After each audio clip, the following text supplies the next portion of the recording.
Hey Martin, welcome to episode 115 of Illuminating Rounds. How are you doing? I'm well, Dave. I had absolutely no idea that we were about to start then. That was that's very professional. Yeah, good. I'm always ready to go. You've got a little bit of a Father Christmas look today. You've got the red and the beard and the... Yeah, You're it has been preparing... said. You're not the first one. Do you know what? I just couldn't be bothered to shave. And then I woke up one morning about 6 or 7 days later and it's back to handsome, you know? Back to handsome, yeah. Is this the third career in as many months or years or whatever? What's... Beard grower. Yeah. Oh, Father Christmas, Christmas, yeah. That's my new project. All right. Well, you've got some time again now. You're winding back down again. Yeah, I'm really winding down now. So I've stopped officially working there, but I still have to finish off some of the things that I was working on. But yeah, we're good. Do you know what? It's just made me realise how much nicer it is to have time to, do things. You know, it's nice. Yeah, good. Well, plenty more ASL in the tank, no doubt. That's absolutely. So we're going to talk about a scenario we played from the March Madness tournament pack. That's available for sale on the Scenario Archive from the Encircled Production guys over in Kansas. It's a pack. I think it's 8 scenarios, and they are simple scenarios. So very few SSRs. I think one has one overlay, and it's a bit of a throwback, if you like, to simpler scenarios. And it got me thinking about kind of like how scenarios and scenario design has kind of evolved over the... I don't know if this is a fair thing to sort of talk about in terms of like, broad brush, what it feels like. But to me, it was like when ASL first came out, everything was bigger and there were big scenarios. There were big, like kind of meaty all day scenarios. And then there was the push for tournament scenarios. And then there was a bit of a push back against tournament scenarios. And I think it swung a little bit more to the bigger ones. And then we got the complicated victory conditions and the little bit more nuance of that. And I think now we're swinging back towards a feel for we've got big ones, we've got huge ones, flying turrets, those kind of scenarios.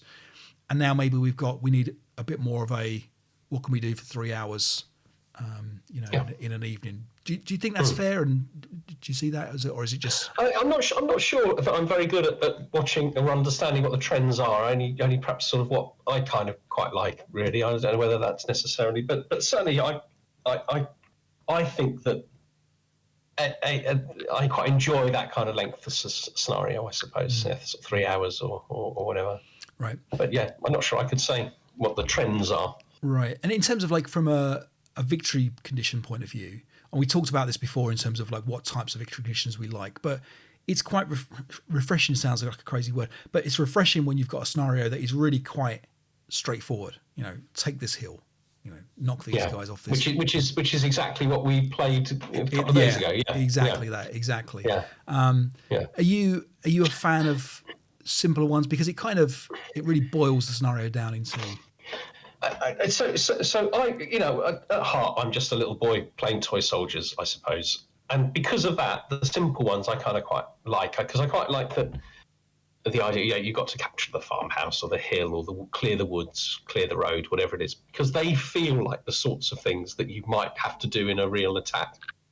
I can't imagine, because so as soon as you have a victory condition where it's like, if you can capture this within 2 turns, that within 4 turns, and you win, and then, but you mustn't lose more than this, and you mustn't lose more than that. I kind of can't imagine that there'd be any situation where like a real company commander would have orders of that sort, kind of thing. I can imagine being told, try not to lose the tanks. That makes sense, or try not to lose the trucks or whatever. That makes sense. I get that, but so I think for that reason, because to me it's just a game of toy soldiers. I quite like the kind of capture something or eliminate the units and push them off the hill. Yeah. So I think one of the downsides with these tournaments or these scenarios is that they feel, and this is far too harsh a word, so I don't mean this, but I'm going to try and articulate. So it feels like an immature design in so much as in the scenario we played, there's a gun against 5 tanks. So if that gun breaks on the first turn, I think the scenario is almost over. And in the same way, if that gun gets huge rates of fire and it's like and I think sometimes modern scenario design, and by the way, I love this scenario we played, so I'm not trying to, but modern scenario design kind of tries to mitigate against some of that stuff by either increasing the number of guns you've got so that you don't have a single point of failure for those guns. And I know there's an anti-tank rifle as well in this scenario, but it's a very limited set of anti-tank resources if you mess up. Or by giving you a CVP cap, for example, or by doing whatever it might be that tries to mitigate other side of things.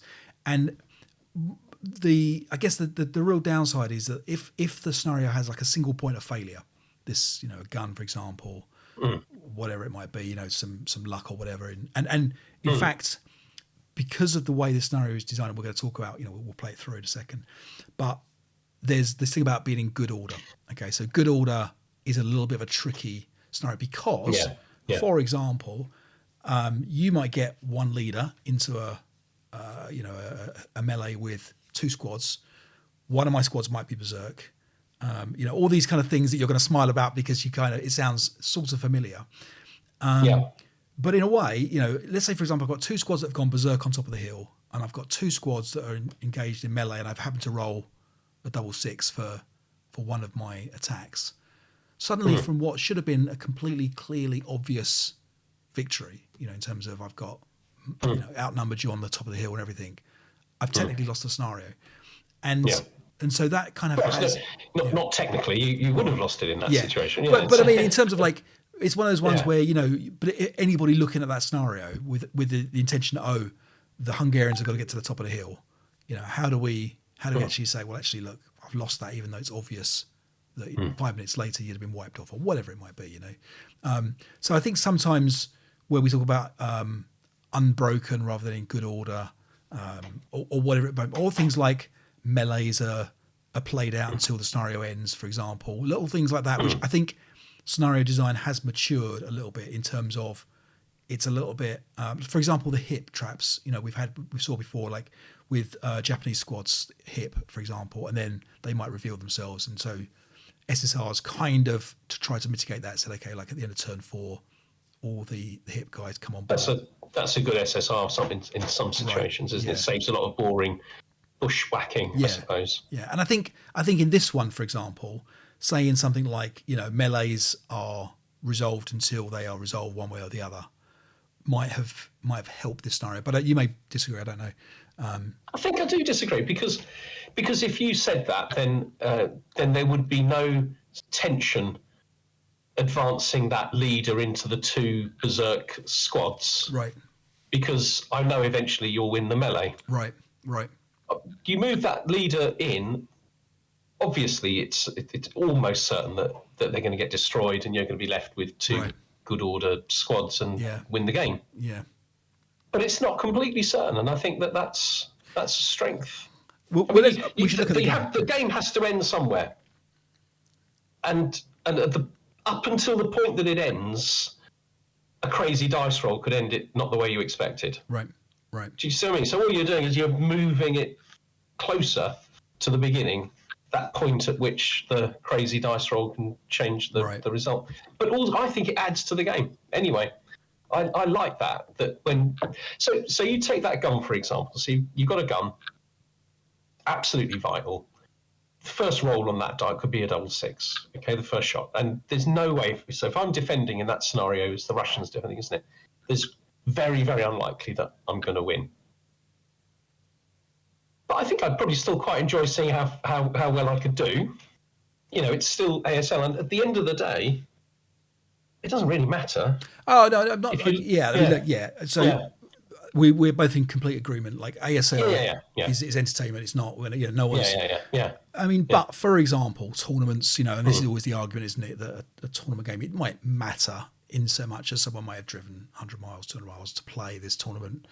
I'm not trying to say whatever, but this. But what it made me realise was I like that rule about the trying to repair the guns that we talked about last episode. If you didn't break it on your own fault, it's a little bit easier to repair. Gets easier perhaps each time. I don't know. Those kind of things. I was thinking in terms of, because as we'll see when my gun breaks. Yeah. I was thinking of the idea of like a labour counter, even just potentially to help fix the gun. Do you know what? It's a great idea, but I don't think it necessarily makes the game better. It's just a slightly different game. Yeah. Yeah. That's how I feel. I mean, I see the logic of it. Obviously they're tampering away and that doesn't work. But they'll try something else and they're more likely to succeed this time. I see the logic in it. I just think it's just a slightly different game. Yeah. No, that's all fair. We should share this. I think we always sort of disagree on this actually, and I think you're in the same camp as like Martin Mayers. You both hate it. Hate's probably a bit of a strong word, but you kind of bothers you sometimes when the crazy things break the scenario, or whatever. I know Martin's not like you like this, but Martin Mayers likes making a really, really good plan and then seeing it work. And so he's the sort of guy who will throw his dice away, smash the table that you're playing on or whatever, because a crazy dice roll spoils the plan. Yeah. But I enjoy all that. Well, I enjoy watching Martin go mad. You have to slide the Snickers bar to him slowly, just to appease his anger. We could talk all day about Martin Mayers' anger issues, but it's probably. For the vast majority of people listening who don't know Martin, it's a very nice guy. Yeah, you have to put that there because he's going to come and smash you, burn your house down, won't he? He will do, yeah. Yes. You know what he's like. He's next double six. Well, okay, let's take a look at this scenario. So, do you want to pronounce this scenario, Martin? No, Dave, you go ahead. So do you know what? When you told me which of these scenarios it was, okay, I thought, right, I don't need to write this down because there'll only be one with a crazy name. I open up the pack. In fact, I've got it right here. And the first scenario is called Harckocsi Ambush, and the second one is called Harckocsi Assault. And I didn't know which one it was because all I remembered was that it had a sort of, not a very English-sounding name. Right, basically. Okay. All right, Brexit. Yeah, so I've pronounced it now, haven't I? You have said it. So anyway, here we go. So what do you want to talk about through the scenario? Yeah, sure. So I think you're playing as the Russians here. Yes. Excuse me. And I'm Hungarians, so you'll see there. You can see, I think that they're green. Those vehicles. There's the hill there on the right hand side, and there are 4 level 2 hill hexes, and there need to be no Russian good order multi-man counters on those 4 hexes at the end of the Hungarian turn 6. Right. As you see, they're all coming on from the left-hand side. Defending, you've got that nice little village and the little choke point of the bridge, but the stream is shallow, so it's quite crossable by the vehicles, obviously a bog check, but perfectly crossable, and by the infantry. In fact, it's only 2 movement factors to move into it, isn't it? Or is it 3? 3. It's 3. That's right, because it's not dry. It's shallow. Just 3. 2 to move out into the open ground. So it's not a massive obstacle. But you do have an anti-tank gun there, which I think destroys my tanks on a 7 in 9. I think so. Was it not? Oh, sorry, 7 with the armor. Yeah. It's a 9 to kill. Yep. I think I've got 1 or 2 armor. Yep. I mean, depending on where you hit me. Yep. So there's a reasonable chance of it taking out, and I think you've got a rate of fire of 3 on that, haven't you? Yeah, you're right. Yeah. But I've got 5 of them. They're not amazing tanks. A 4 firepower coaxial machine gun, and then there's the main armament, which is a 20L. Yeah. Exactly. But lots of infantry, 2 -1 leaders. I've got that's like U5. Looks like a nice place I might be able to rally things that break as I'm trying to push forward. Yep. That's the scenario. My side of it is I've got 8 447s. I've got the 90 Commissar. We've got the 80 leader, medium machine gun, a light, and an anti-tank rifle. And a 1 half squad as well. I mean, it's as simple as this, isn't it? No real SSRs to speak of, and that's where we are in terms of what's going on. Oh, and it should be worth mentioning that you have a commissar as well. It could be quite useful in this situation. Exactly that, and again, that's one of the. I mean, given I've only got 2 leaders here, a bad sniper number is gonna hurt Yeah, me. Snipers 4 and 3. yeah, So yeah, I've got to keep an eye on that. I've bore sighted the bridge yeah, location with both the medium and the anti-tank gun, and yeah. that's about it, isn't it? I think just get me off the That hill. is about it. Yeah, So and it's worth saying actually your leader's only an 8-0 as well. He's not. It doesn't even provide any negative modifiers, and you're exactly, off. I'm off. you are off. So You are. this is. Do you know what? I love this little technique. You don't need any intelligence. You don't need to think about the scenario. David Schofield showed me this. He said, get 2 half squads, run 1 up each board edge. Mm-hmm. Obviously at some point they'll get broken and they'll rally and they'll come back and they're in a funny position. They'll just cause the enemy some difficulties. Yeah, that's true. I enjoy doing that. Yeah, no, they did, and yeah, keep an eye on this 247, this sort of 237, 247 guy. He definitely he's definitely gonna have an impact, isn't he? Yes, certainly one on the top. Yeah. Yeah. The anti-tank rifle comes running in. Yeah. We'll have a little shot there. Yeah, I'm all right. Yeah, nothing goes on there. And this was mainly because I kind of figured that, well, not a lot else is going to really happen here. But I figured on that side. But obviously the tanks are coming rolling in. Yeah. And I think this is all decent from you. We've all been saying that we need. Well, I've been saying I think that both of us probably need to work on our tank skills a bit. I think we're both lacking a little bit. Let's see how you get on this time, shall we? Let's see how I get on. Yeah, this is a masterclass. So anybody wants to learn how to use tanks, watch on. Now you don't realise this, but that X2 tank is in the perfect place. All right, because my gun is in CC6 and it's out its covered arc. And I was kind of thinking, I need you to push one hex forward. It's a real pain, that guy getting there. Yeah. These guys coming in. I was surprised you didn't take any shots in bounding fire with these tanks because obviously the concealed guy in the building isn't great. But every now and again, rather than wait for me to have a final fire shot, you might sneak or even a first fire shot from somewhere else. You were surprised I didn't do advancing fire with the infantry? Bounding fire with the just as a... Oh, I see. Yeah, no, I never do. You always do, and I never do. Yeah. But I should have a chat about whether that's a good, when is one the best and when is it not? I always think I'm going to miss, so get the acquisition if I can. Right. That's my thinking. Right. Yeah, I get a nice little pin here, which is quite useful against those guys at the back. Yeah. So then here's the gun. Yeah, here comes the gun. So straight away, hit with a great shot into the turret. Yeah. So this is the unconfirmed kill. Oh no, it's not. It's a shock. Yeah, this is a shock, isn't it? This equals the guy. Yeah. And an acquisition on the next guy. And then you miss the next one. Yeah. The rifle. And you get some shots back. I mean, you've only got a little anti-tank rifle effectively on your tanks, so they're not great, but they are. I think when you get them adjacent to the troops, they're pretty good. I've got pretty low. Yeah, and I have got 4 on the machine guns. So again, adjacent, that's 8. Even into the foxholes, that's 8 up 2. Isn't a bad shot. Plus being hit with the anti-tank gun. Nice move here, by the way. It would just be a one flat, is it? Yes. A 20L would just be a one flat, wouldn't it? Yeah. Nice move on the crest status, by the way, in the stream. I'm the master of the old crest status. You do love that crest status. Yeah, I love the crest status rule. Gusts this time.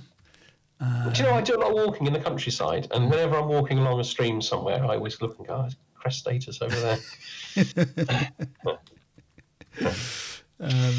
Well, okay, is it your turn? Yeah, so yes, I get another turn. I get another shock on one of your other guys. Yeah.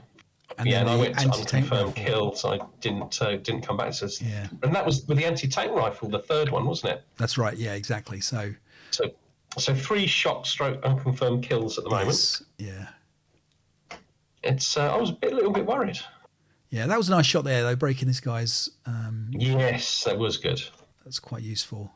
But I've got the commissar here, and this commissar, I mean, wow, this guy. I mean, these guys. He does a good job. He does some good work for you, that commissar.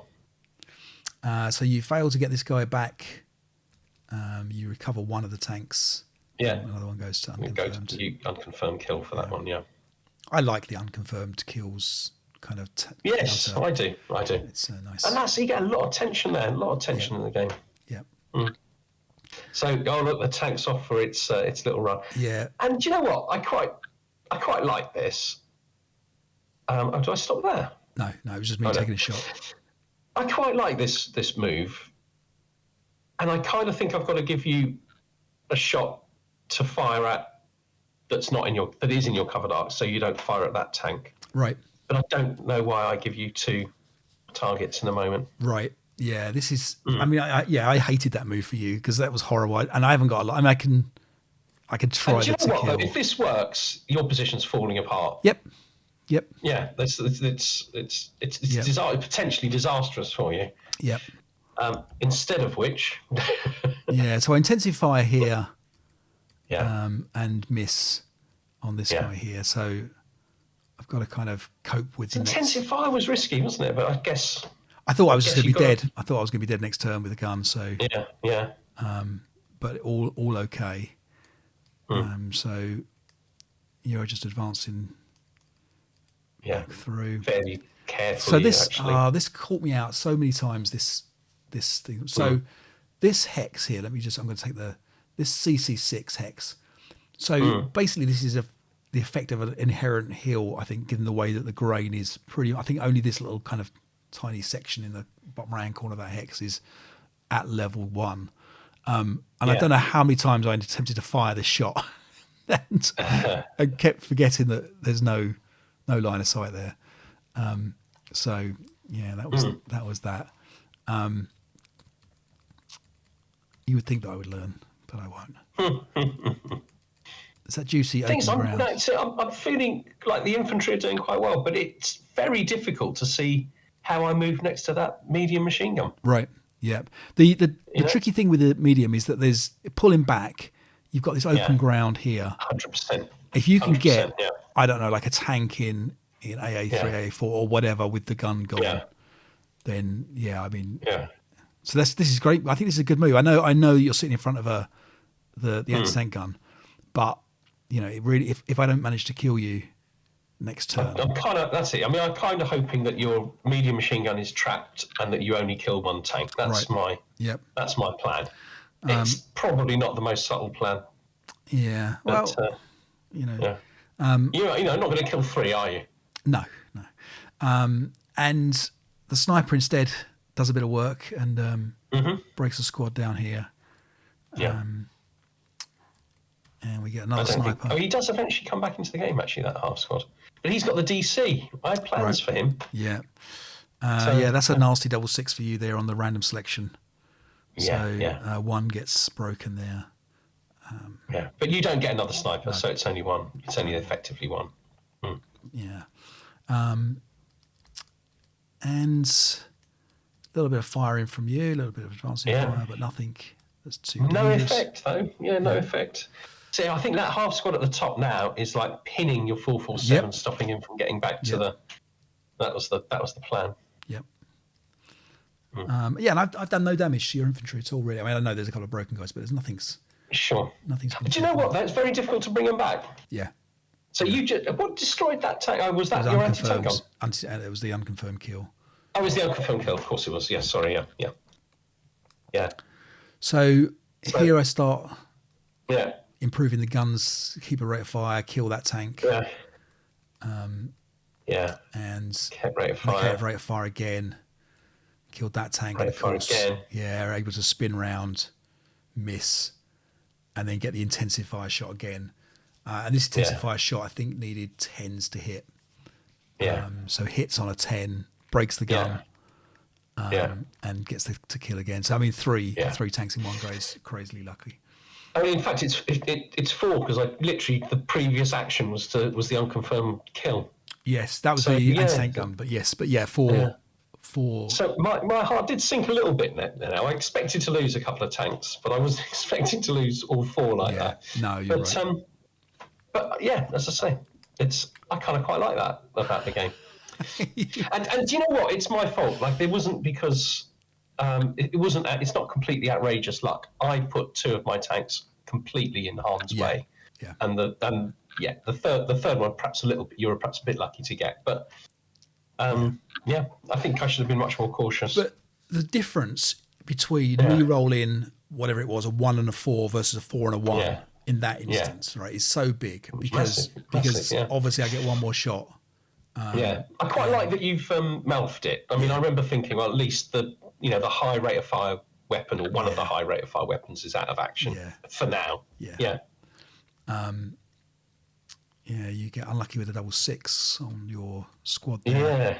And I start to pull back. Yeah, this was the unlucky part of my game.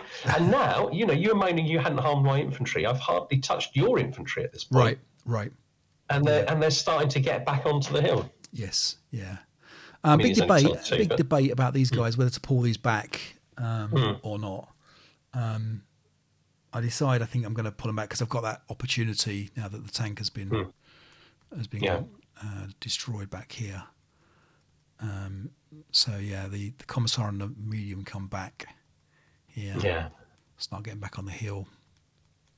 I'm very conscious that I can't let you get that medium machine gun up onto the hill now. We get a mutual destruction. The half squad and your squad take each other out. Yeah. Which gets lucky. Let's get the next one. 2 seconds. Okay, all right. So carrying on. Yep. So here's where we're looking at the shot there. Yeah. To make sure he can take his DM off because it's out of range but in line of sight. Yep. You're pushing forward. I think at this point you were like, I don't know how I can win this, and I kind of felt I felt good that you were thinking that, but wasn't. I think the thing was I feel so brittle. I do think it's challenging for me to get up onto that hill. That hill is very defendable because you've got the sort of, I don't know how you describe it, but you've got the plateau effect. Yes. So you've got like the C row is at level 1, but I can't fire at you from ground level. Right. C7. Right. Now I can't fire at you. I've got to advance adjacent to you. Yes. And you get the medium machine gun there. That's right. Good, that back hex is the key one. I did something here that I wasn't certain is allowed in the rules. Changing the covered arc of a broken gun. I don't know if that's. We decided it must be fine. Yeah. So you just did it. Yeah. I guess it's all about. You did it with my agreement. We did talk about it. Let us know if it's wrong. Yeah. We checked lots of rules, but we didn't check that one because that just seemed such common sense. Yeah. We reconfirmed for the 13th time that assault fire and pinned is okay. You can fire assault fire while you're pinned. Yeah. Which I always have to look up. But looks like you get two great kill going stacks into this here. Very dangerous close combat because although I ought to win, I'm adjacent to the medium machine gun. Yeah, I mean, you rolled a 0, or maybe even whatever it was. Yeah. But you're going to roll 11 on the melee, which isn't great. The only benefit is it might stop you firing at me. Yes, that's true. Well, that's true. Still, at least I'll win in your turn. At least I'll win it then. Yes, exactly. Yeah. Back I come.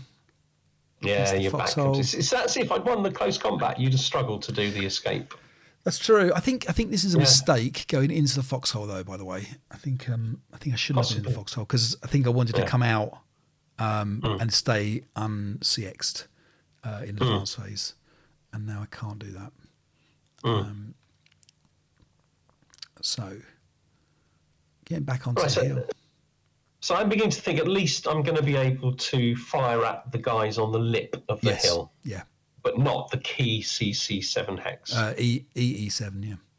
CC7. CC7 is the front bit here. I don't know what you mean. Sorry. I mean CC7 because to me that's the key hex where the medium machine gun is. Yeah, I can't fire them. At least I can fire at the units around it. I see. So I thinking that this hex here, EE7, is the key hex. No, absolutely, but end game, I agree. Right. Yeah, okay. But for now, I think CC7 is important. Yeah, that's true. But look at that little half squad there. Do you know what he broke? Yeah, he broke the squad when it was up on the EE3, wasn't it? With like a 2. flat or something like that. Yep. It's actually completely taken that squad out of the game, probably. That's right. Yep. Yeah. So we do a fair bit of damage up here. I also feel like I'm running out of time. Yes. Yeah. You. Oh, and I didn't win the melee in your turn. I just killed a half squad. Yeah, half squad. Yeah. Reduced you to a half squad. Yeah. Yeah. So that's my strongest stack now, stuck in there. And then my other strong stack is in AA8, and most of it's broken. Right. Yeah. Or pinned. Yes. I can see how that is tricky. I didn't think it helped. No. But you do what feels like I go through a phase where I think in this game everything you shoot at is breaking, and the problem is that it's only really you have to take 4 shots here to win the game in a way. Yeah. Yes. So here you finally beat me by rolling 11. But worse than that, I roll a double 6, which means you get an extra hex. That's so right. Yeah. Draw out of here. That felt really good. Yeah. Yeah. Exactly. Yeah. And that was in your turn. Yeah. Yeah. So that means I get to. No, it was in your turn. It was in your turn. This is. Okay. Yeah. So that's good because then I get a defensive fire and I don't have to lose movement. Right. I fire. We're having a debate here, aren't we? But I don't think he's going to go berserk. That's right. Yeah. So I fire a shot from here into this guy here. Yeah. You go berserk, and then I realise I should have fired into the big stack, but I don't want to take the shot from here and transfer it. But I don't have line of sight to here, so we'll take that away and mark him first fired or prep fired or whatever. And I am punished. I am punished by you breaking. Final fire starts to take effect. Yeah. That was, and you're about to play a blinding move, I think. Okay, all right. That's, well, a solid move. It's all relative. Okay. So so I have to debate about whether I'm going to come back here, or push forward. And I we're going to see. I think you cheatily tried to rally your squad in my turn. Your turn. I self-rally. I do self-rally. Yeah. And I watched you do it, and I was going, why didn't I fire at him? Yeah. I didn't fire at him because I didn't think you would be able to rally it. Yeah. You were fine. You were fine. Yeah. Another thing, I breaks here, and you get adjacent to my medium machine gun. Again, this guy's all broken. The commissar has struggled to bring this guy back. In fact, I rolled a double 1, and then he disrupts on the +4. That's right. Yeah. But I thought it was a brilliant move to move the commissar up into that position. Yeah. The machine gun kept rate, just fired at just the machine gun at that half squad, and you rolled a double 6. And we get some pins. It's very difficult now because you can see I prep fired that stack. Every time you prep fire this close to the end, you think, "Am I doing the right thing?" Yeah. It's you've got to get a result. You've got to get something from every unit. I am having effective fire on the hill now. You are. You go to CX this demo charge guy. Oh no, not yet. Yeah, no. Yet. That's the final turn. I think that I do. Yeah. So we've got bits and pieces going on here, but no real effect. Oh, you go to encircle the medium, but we realise this has no line of sight. But this again, just to show you this hex, the idea about does the line of sight from BB6 to CC7, because the hill with the hedge, and I think the rule is that the hedge is, I mean, what level is this hedge at? I can't tell you what level this hedge is at. Because if I'm in BB6, it might be level 1. If I'm in CC6, it might be level 2. I don't know. But we could have looked it up, couldn't we? But it's definitely, we're pretty sure it's blocked. But do you remember we were joking about, I made a point about all of my front line being pinned and saying, look, that's really bad for me. But I was joking because the fact is they all survived like 1 and 2 morale checks. Yes. Yeah. It was, pinned was a great result for me. Yeah. But it does slow me down, but it's still a good result. That's true. You break me anyway. And I have to route back up. I started to feel pointless breaking you. Yeah. Because you got 2 squads in there, but you got the commissar. They're back on an 8. Yes, that's very true. Mm. And that's The only good thing is he shoots them if they don't come back. Yeah, he does. So yeah, the gun doesn't. The first one I roll with that crew is on finding the gun because they'd moved out and moved back in again, rather than trying to repair it. And then I get a berserk squad. Yeah, which is really interesting. Yeah, so again, doesn't count. And for, I think I'm pleased on the whole that you get a berserker. Yeah. One less good order unit on the top of that hill. Yeah. That wounded leader was a dirty trick. Putting the leader here, just pushing, rolling him down the hill. Dirty trick. And searching for the medium machine gun. It's just dirty. And I've only got one more turn. Or have I got 2 turns? I've got one more turn. Yeah, well, you break him anyway. Yeah.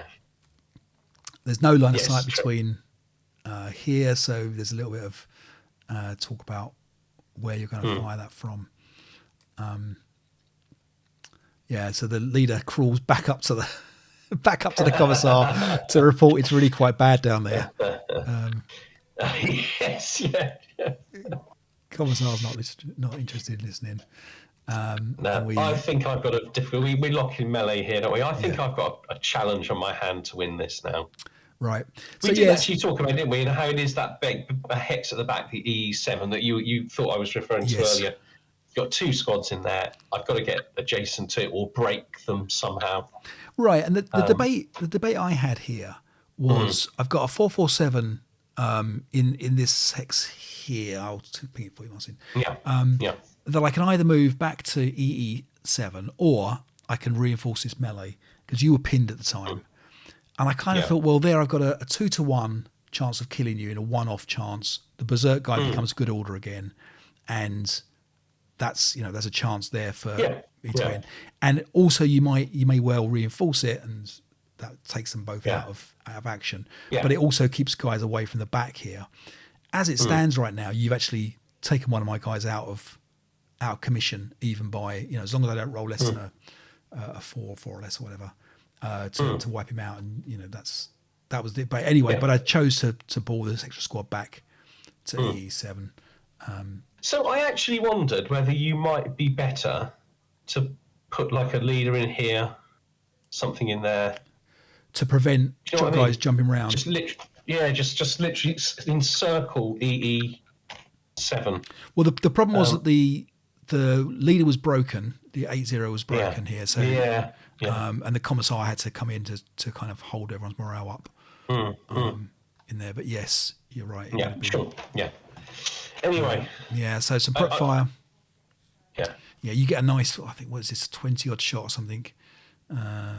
22 or something, 21, 20 shot against the crew here. Yeah, no effect. Yeah, no effect. Nice little shot backwards to this protect finally, finally get that 247. But that 247 had done all the work of getting all the way around the top. He'd broken this. Yeah.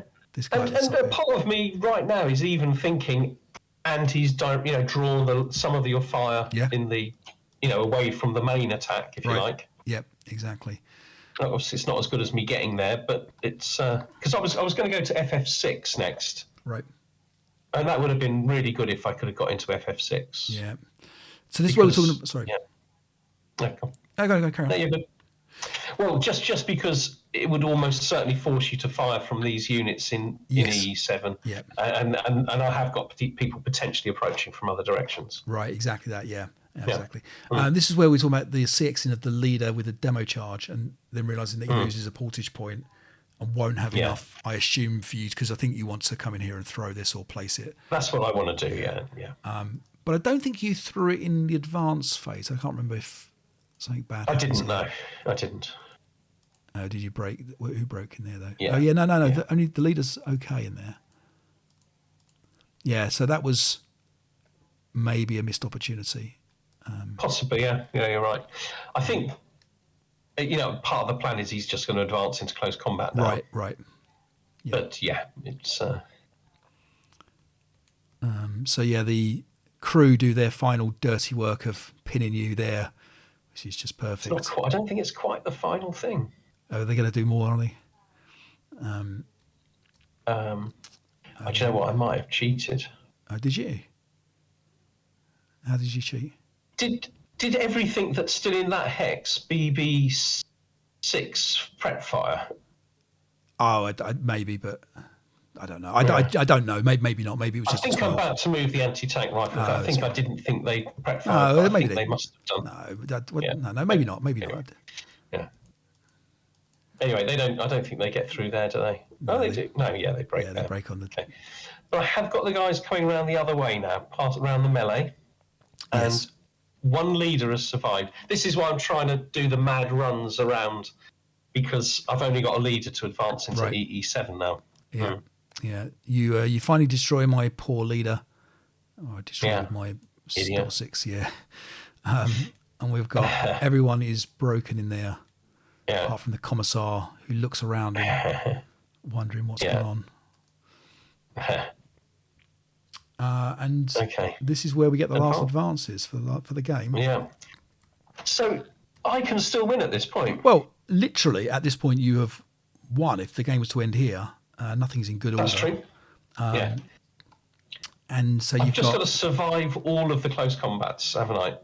This is the one, EE7, where I'm most likely not going to survive the close combat. Right. But but all the others I've got a reasonable chance. And this is the key point here about the order of these melees is important, and it is your choice in terms of which ones you go for. So I was really hoping you were going to do this man-on-man one first, and that's or arguably this one if you was to lose this one, because the key thing here is if you roll a 6 and I fail to kill you, I want to be able to withdraw and be able to withdraw into a free hex of you. 100%, yeah. And in fact, I do move the 8-0 into that hex to stop you from doing that. But I don't think I'd thought through the order of the close combats carefully, although I do it in an order that makes that impossible. That's right, for you. yeah, exactly. Yeah. Exactly. So we do the top left first. More luck than judgment. The crew, who I think survive. Yes, yes. So the crew survive. They live to tell the tale. They don't, and then we have the close combat going on at the bottom here. I think nothing happens to the berserkers. And then you correctly do the big one. So this one here is to win the game basically for you, because if I fail to kill you here, you will win. But you are 8-1, which is by no means certain, is it? 8-1 is like a 10. I think it's 10. Yeah, exactly that. So I think it's 11. It's 11. It's 11. Is it 11? So if I roll an 11, you survived. So 11 or 12. Well, I suppose then I'd have to take the wound check, wouldn't I? Right. Yeah, but it would. You'd start to get nervous if you rolled 11. Yeah. And then you do roll the 6 on this. Yes. So it's almost like prophetic that we talked about this. So if I roll a 10, if I roll 11 or 12 now, you will win thanks to the order of the melee. And but I roll a 3 and 3. Yeah, that's that. Yeah. And then because we have to do the last one, we'll find out what happened with the commissar and the AO leader, just for fun. You rolled an 11, and my commissar didn't mess around. No. He dispatched you. But well-deserved win. Oh, it was a very enjoyable scenario. It was a very enjoyable scenario. We did enjoy it. And like I say, it all went well in terms of it was a fun scenario and it was close, and we both had equal luck and unluck and whatever. But I do wonder if it would have been as much fun if the sniper takes out my commissar or the gun breaks or whatever. Sure. And it was a lot closer in the end as well than I expected it to be. And that's it. I think you are favoured in so much as the victory conditions are quite favourable for you in so much as just getting to close combat. And I think the bad things that can happen in a scenario are more likely to happen to the Russians. However, I think you had a really good attack, and you were arguably a little bit unlucky with some of the things, but had some luck as well. So I survived to some critical morale checks. Right. Yeah. I mean, that was all good. But anyway, it was a good fun game. Absolutely. We can. Just literally, just this moment as we're talking, people heard my phone. It's Bob. Bob's got back to me, so I know, again, non-British ASLers won't know who Bob is, but Bob's a British ASL player. Hello, Bob, because I know you listen to the show sometimes. He's live. Right, okay then. Yeah. Let's talk about, so anyway, that's the tournament pack available on the archive if you want, $16, I think. And I mean, look, $2 for a scenario, by the way, is, with no added tariffs, let me tell you. No added tariffs, all made in America there for that scenario. Absolutely, yeah. But good stuff. So thanks to Encircled Productions, and we'll figure out our next game at some point. We're going to talk about the Grofaz rules now. So we talked about these before. I think Phil Draper kind of clarified. I think that these are being used for some of the minis. I don't think it's necessarily the Grofaz. I think. I need to read more carefully Phil's note about that. But regardless, I mean, they're an interesting set of rules that we can definitely talk about. And the next 5 on the list, we're just going to briefly run through these. So vehicular machine guns, so if you've got a machine gun that is VCA fixed, and it's a fixed coax machine gun, if you're using vehicle bypass movement, it's not usable in close combat, which I guess seems reasonable in terms of, seems okay, doesn't it? I mean, I wouldn't have a massive problem with that. It just seems more about problems. Vehicle ambush. So ambush is also possible when a vehicle is ambush terrain in the same location as enemy infantry. Advancing infantry is not required for ambush in this case. So ambush is also possible when a vehicle is in ambush terrain in the same location as enemy infantry. So I guess this is like where you've driven into like an overrun of something, and you've stayed in the hex. Yeah. And they're saying that there's a potential ambush there. I mean, I guess the weird thing about that for me is that often you have conducted an overrun attack. So if a tank has rolled into an infantry location, and has conducted an overrun attack, we're now getting to the close combat where the infantry can suddenly ambush the vehicle. Seems a little bit strange. I don't know. I think the idea is that infantry can conceal themselves, move stealthily. In a great big hulking tank, it's difficult to spot them. Right, but if the vehicle has conducted an overrun attack on that But squad, the tank is attacking a unit, but the unit doesn't have one location, does it? There's multiple components to it.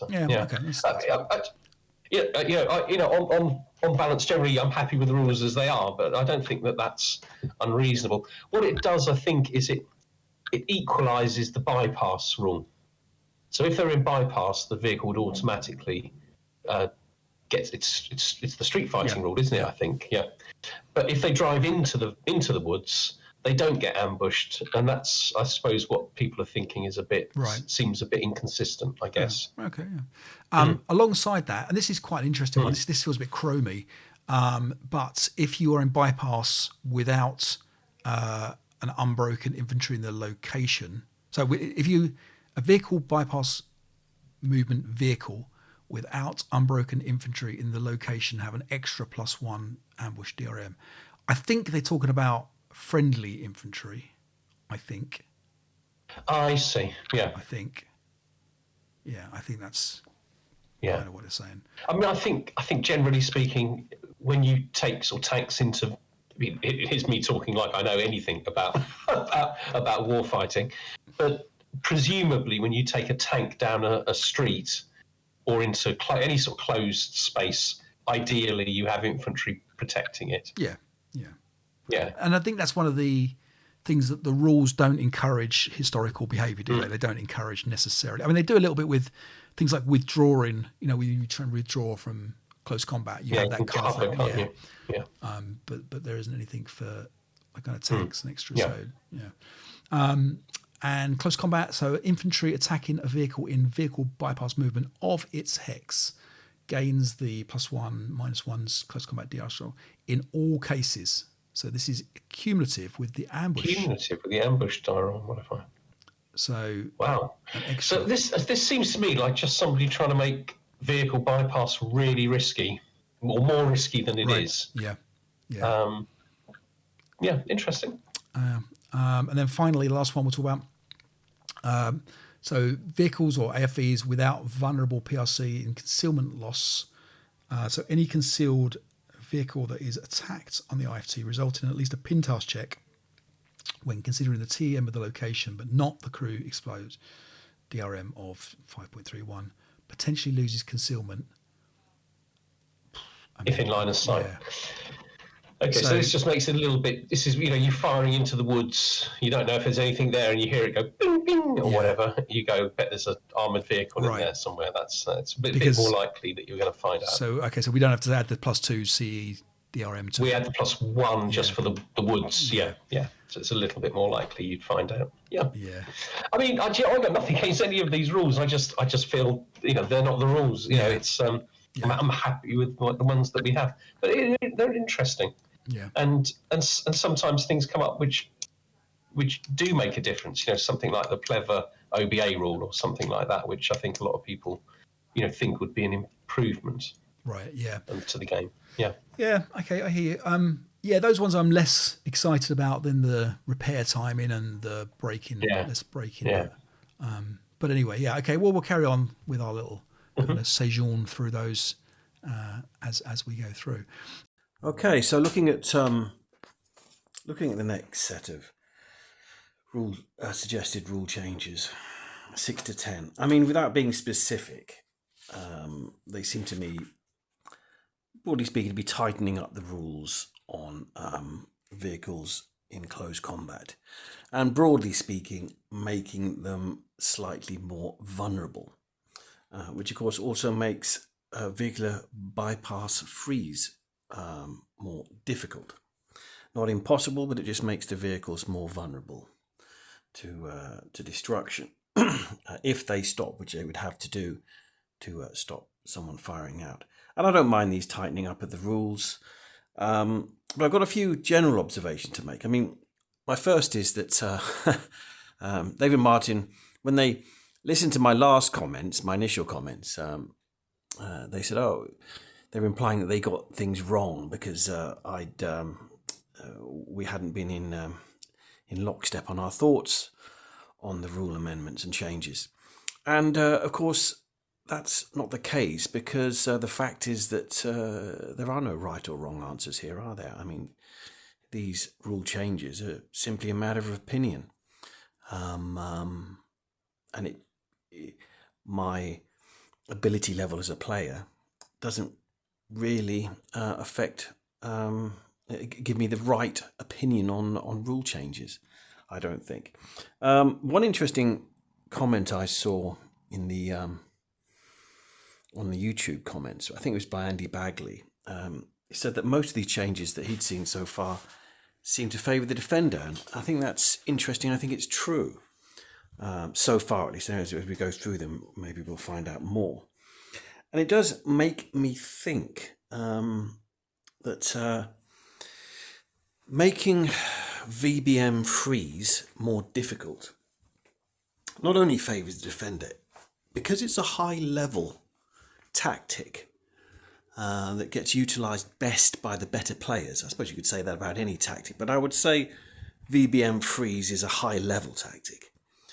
What this means is by making it more difficult, you're actually, in a weird way, equalising the game more. You're removing somewhat the advantage that a highly skilled player has to make those moves.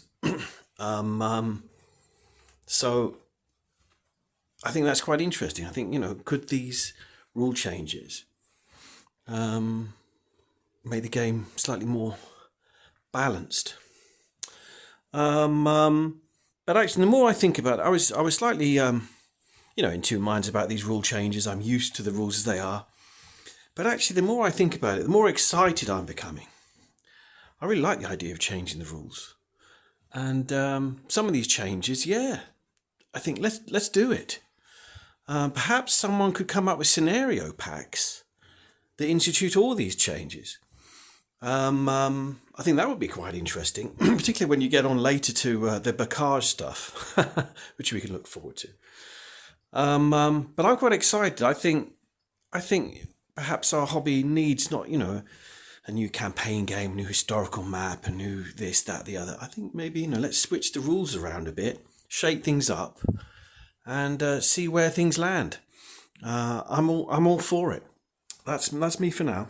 We have some tournament news. We have a scenario ready for the tournament. We have tournament pairings are up. So I'll say straight away that if you are in the main event, the normal one, if you go to the scenario archive and look at the tournament page for our tournament, you will see the pairings are up for that, and we are about to go. You are going to announce the scenario, Martin. I am going to. Am I going to do that now, or am I going to email that to everybody? You can do it now if you want. I've got no idea. I don't know off the top of my head what the bloody scenario is. Okay. I know Tom. I've been busy. I know Tom Rapetti has sourced for us an unpublished scenario. Yes. And that's literally all I know. Right. We're going to take a 2-minute commercial break.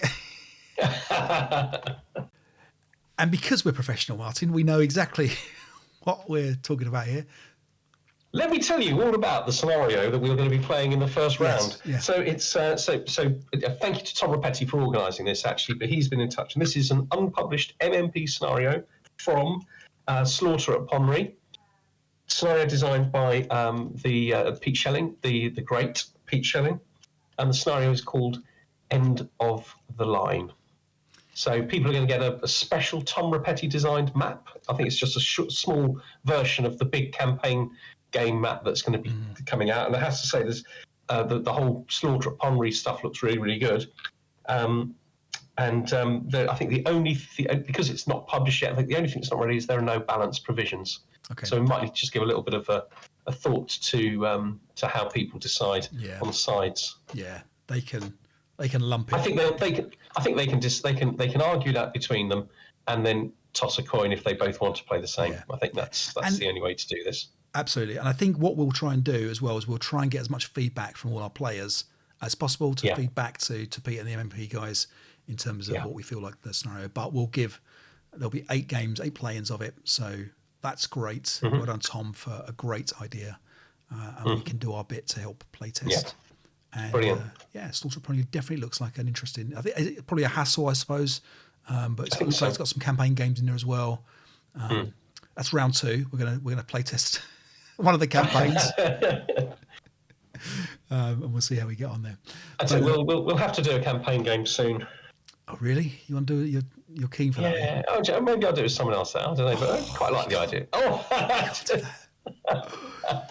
We can do it. No, you'd be up for a campaign, wouldn't you? Yeah. Yeah, I would. Yeah. No, actually, we did one not that long ago. We did some Air Glaze, didn't we? Drop Zone. Yeah. But yes, we can definitely do one. I'm up for one. It's a big commitment, isn't it? You've got to read the rules, try and work out what the hell you're doing. Yeah, we could go back to Denonce if you want. I have a real love-hate relationship with Denonce.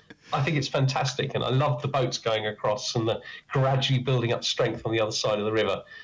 But it did my head in manoeuvring vehicles everywhere down narrow roads. Here's what we need to do, and this is perhaps what we'll do for our next scenario. We'll play a scenario from Denonce instead. Okay. Yeah. I'm up for that. Okay, all right. Because I think it was quite nice to sort of, because there's the Belgian guys on horseback or whatever, and you've got your Stugs coming through, and there's all that kind of stuff going on. So there might be a little scenario with some of that stuff, with guys on the bikes or whatever. We'll try and see if there's something appropriate there that we can play. All right.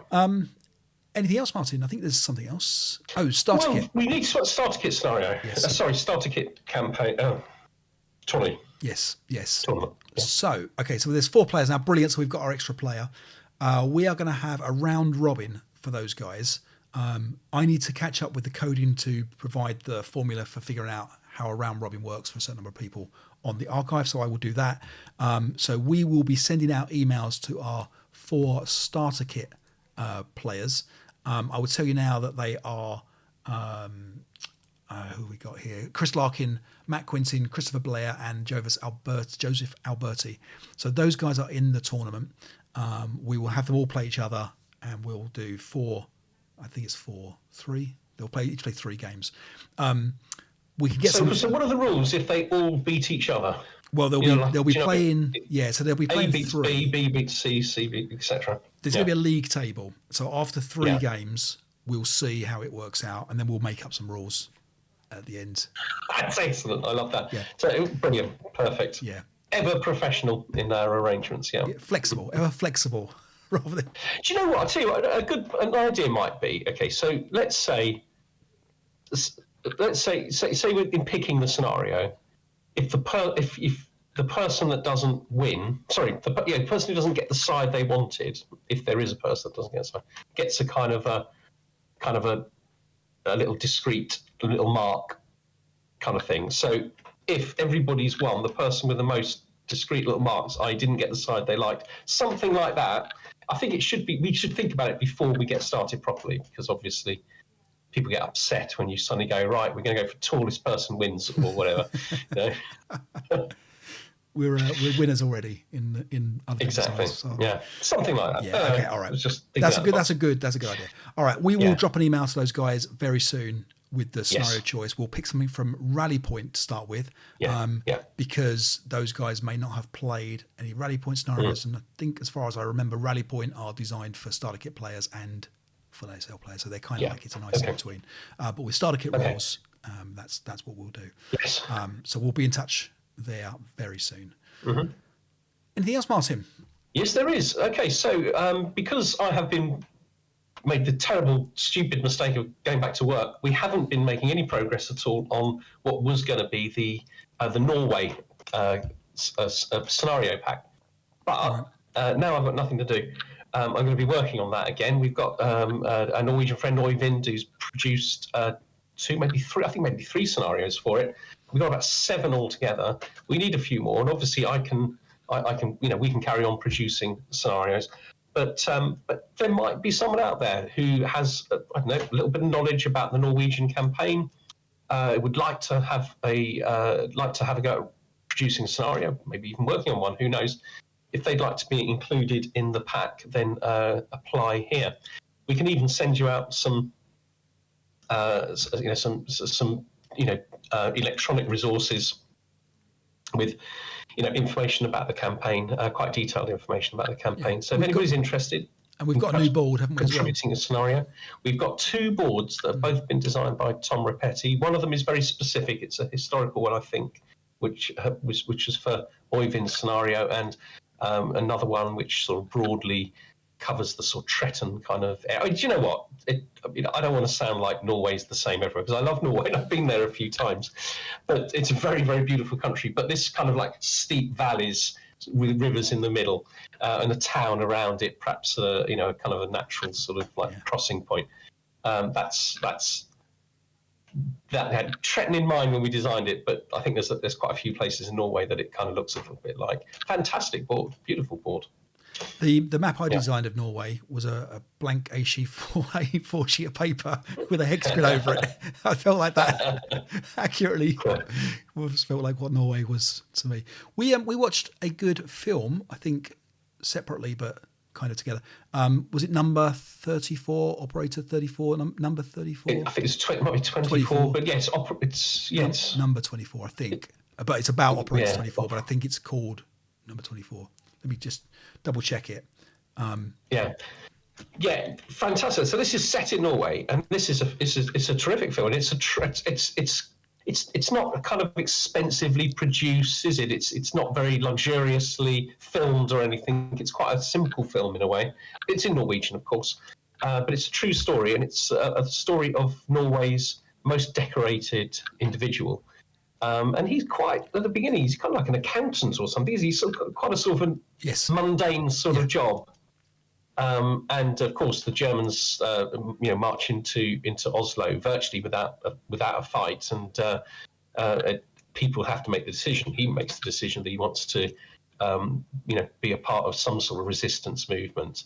And he does the most Norwegian thing in the universe, which is put his skis on the weekend and ski to Stockholm to talk to the British Embassy to see if he can help in any way. Yeah. It's a very, very good film, and I learned the whole aspect, if you like, of World War II history that I had no idea about. Absolutely true, and it's quite poignant, isn't it? It's told through him talking to a school classroom of like assembly room of students, and talking about Norwegian history and stuff. It's very, very poignant, excellent. It's definitely a educational watch to watch. Yeah.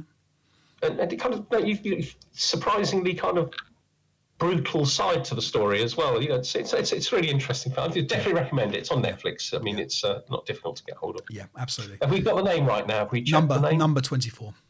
Number 24. Yeah. Brilliant.